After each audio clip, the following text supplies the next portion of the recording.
Hey guys, it's Heather Leonard, and my topic that I chose is cults. There are so many cults, it's such a broad subject, but I wanted to talk to you all a little bit about religious cults. Religious cults are the main thing that you see when you hear of cults, when you talk about cults. That is the main thing that you see and you think of and you hear. And I'm going to talk about the three main characteristics of cults. There's three main characteristics, and the first one being every cult has to have a charismatic leader, and charismatic means someone that is, audacious and bigger than life, larger than life. And a lot of these cult leaders, they try to portray themselves as God Himself or a prophet of God. And the three cults that I have chose to talk about today for the sake of time are the Jonestown cult, which everybody has pretty much heard of the Jonestown cult. It is the one that has led to the most um, deaths at one time. There was over 900 deaths. The leader of this cult was Jim Jones. He started out being a preacher, a pastor of a Methodist church. And even though he was a communist when he started this church, he had no seminary training. He had no training at all to be a pastor, to lead people to come to Christ. But he started out doing good. He even received a humanitarian award and for his work in the inner city communities.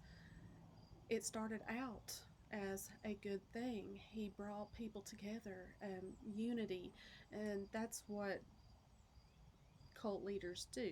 They bring people together, and then when they get them where they want them, they isolate them. There's a strict regiment that they have to, with guidelines that they have to follow, and that is exactly what Jim Jones did with Jonestown. And it started out the People's Temple, and it was established in 1954, and it went from 1954 to 1978, and that was the day that the year that there was a mass suicide. And of course, that's where we get the terminology, don't drink the Kool-Aid. Well, it was actually Flavor Aid. It wasn't Kool-Aid, but it was close. And I've noticed that um, he, like all the others that I'm going to talk about today, their home lives, their childhoods when they were younger, they had not necessarily a bad home life, but there was a strict home life. And a lot of them come from a religious background. And then one in particular didn't come from a religious background, but they had a very strict upbringing. But when we're talking about Jim Jones, his parents, his dad, he was a Vietnam veteran. His dad was a very sick man. He stayed in bed a lot. He wasn't around. He wasn't a good, stable father figure for Jim Jones. His mother, there's been a lot said about her. They said that, she basically ignored him. She didn't want to have anything to do with him. And he was basically left to his own devices as a young child. So he never really had a stable home environment, a good father figure, a good mother figure. And we know that there's there needs to be one or the other in, for a good stable life. Well, he Jim Jones, he established the first church in Indiana, and he did this from the 60s into the early 70s. And as time went on, his teachings and everything became more strict. There was a lot of rambling. He was unfaithful to his wife. There was a lot of drug use, and he called himself a prophet. He led the people out of Indiana to California because he had a vision that there was going to be a nuclear attack on Indiana. So they had to go. and he went to California, and then he did his teachings in California, and then they got strict. They the authorities were starting to come down on him because of the way his practices were with his people. And by this time, he had a pretty large gathering of people, and they decided that, and he was looking at land in Guyana, and they decided to move there and start their own. Basically, they were trying to start their own utopia where everybody got along. They grew their own fruits and vegetables. They thought that it was going to be paradise on earth. And then it came down at the end when the senator came to visit because he caught wind that there was evil things going on within that camp. And he was right. They ended up killing him. He did not make it out alive with some of the news crew and some of his people. And then a lot of the people, they fled and tried to get away. But for the most part, all the people that followed Jim Jones committed mass suicide. And the ones that didn't want to commit mass suicide, they found a lot of, needle marks in the shoulder. And that just tells me that they got it whether they wanted it or not. So, and I mean, even the small children. Sorry, there's an ad. So, the word cult comes from the Latin word cultus. And I know a lot of people, this in this modern day time, they're trying to say that cults are, that the name cult is offensive. But let's call it what it is. I mean, it's the Latin word, it comes from the Latin word cultus, and it is people who cultivate the worship of certain gods by performing rituals. That's what the name cult come from. And there are the three characteristics that I talked about, and the charismatic leader is number one. Number two is the indoctrination program, and it is a sort of mind control that they have over these people.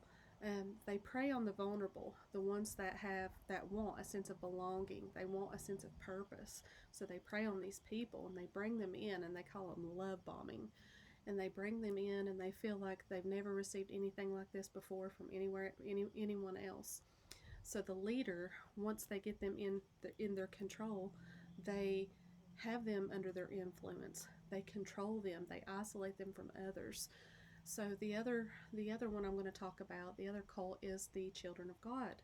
And this was started by David Berg, and this was started in the late 60s. This was all, the peace, love, war, all of that stuff.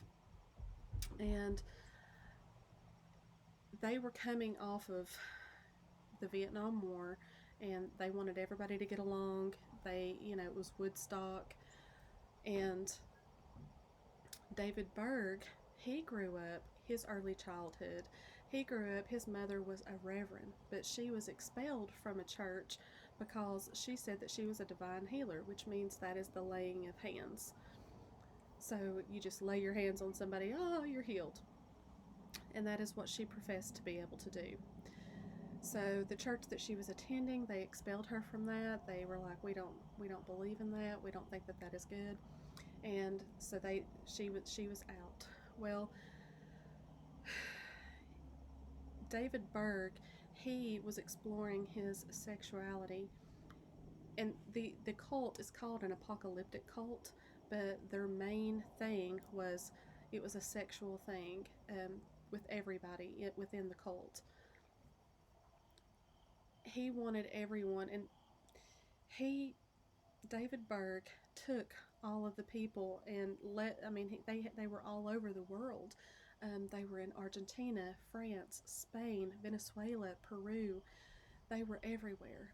But every time he would feel a little bit of heat, if he was in the U.S., then he would go to one of these countries because their rules and their laws were a little bit more lax than ours here. And he was known for prostitution, child prostitution. It was a really, really bad thing. And I had never heard of this before. I had never heard of this cult.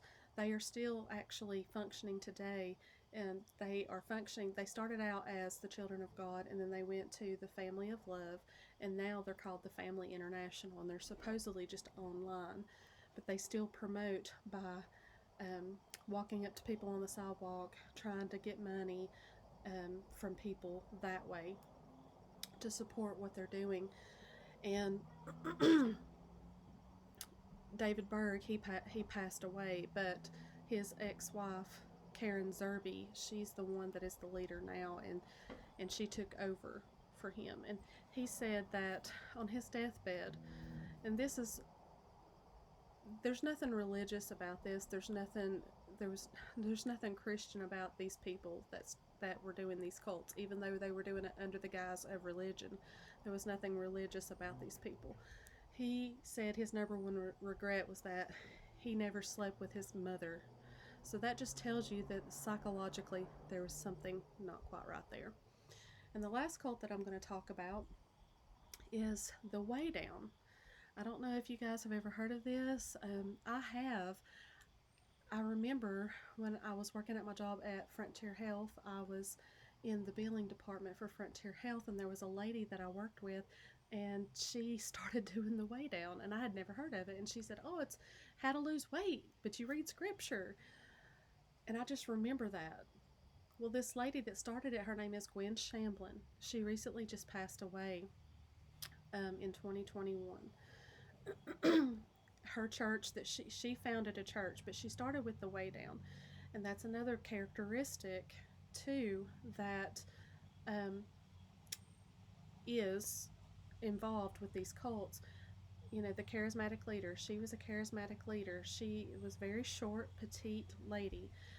In college, she had a hard time losing weight, so she became a dietitian, so she decided that she was going to write this program so everybody could take advantage of being able to lose weight. And what better way to do it than to incorporate scripture and Bible principles within that.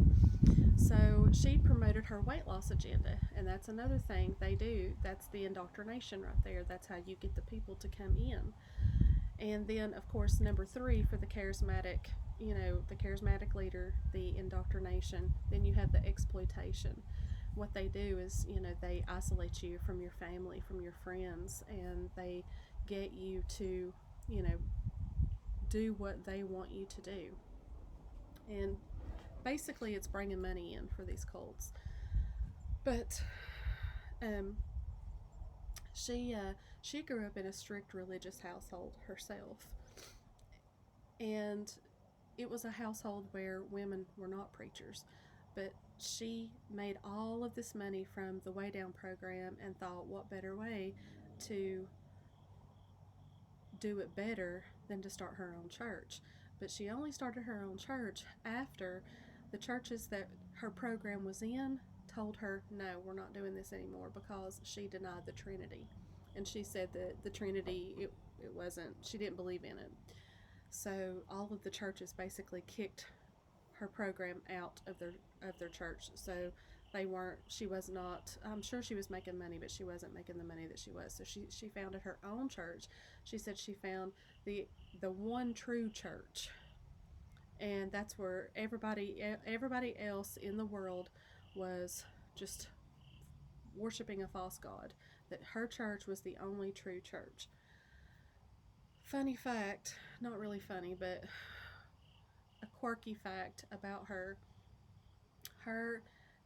and her husband and 5 other church leaders, they got in a helicopter in 2021 to go to, I think it was Miami in Florida, to a women's function, and the helicopter went down because it weighed too much. And I thought, how ironic that she starts this Way Down program to make money off of people, then she starts her own church. But the church itself, they had strict guidelines that they had to go by, and if you didn't do it, you would be kicked out. And it was just not anything religious at all. But those are the three cults that I wanted to tell you all about today. And I just thought that it was interesting. I love to learn more about things, wonder why people are drawn into stuff like that, how they can possibly be taken over. But if they're in a bad place, we don't know it, a bad state of mind, a bad place in life, we don't know what we're going to do and how we're going to act until we're in that position. And these people, I'm sure, had no idea that they were joining a cult when they did. But that is my presentation. I hope you guys enjoyed it. Thanks for listening.